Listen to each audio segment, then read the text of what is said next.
মাননীয় স্বরাষ্ট্রমন্ত্রী তার আসন যেখানে ছিল সেখান থেকে উনি সর্বোচ্চ আসনের পাশে চলে গেছেন। জানি না মাননীয় প্রধানমন্ত্রী ওনাকে সেই সুযোগ দিয়েছেন বা তাকে কোনো বিশেষ ছাড় দিয়েছেন কিনা। বেশ কিছুদিন থেকে সংসদ চলছে আলহামদুলিল্লাহ প্রাণবন্ত।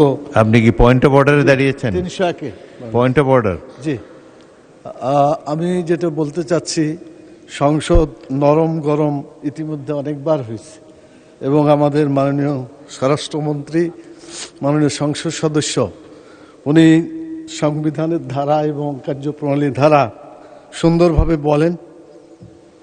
তো বিগত 2 দিন ধরে ওনাকে আমি দেখছি যে ওনার আসন যেখানে ছিল সেখান থেকে উনি সর্বোচ্চ আসনের পাশে চলে গেছেন। জানি না মাননীয় প্রধানমন্ত্রী ওনাকে সেই সুযোগ দিয়েছেন বা তাকে কোনো বিশেষ ছাড় দিয়েছেন কিনা। যদি না থাকে তাহলে মাননীয় স্পিকার এই সংসদের রুলস অফ প্রসিডিউর যা আছে এগুলোকে সঠিকভাবে বাস্তবায়ন করার জন্য আপনার দৃষ্টি আকর্ষণ করছি। মাননীয় স্পিকার, আপনাকে অনেক ধন্যবাদ। ধন্যবাদ মাননীয় সদস্য।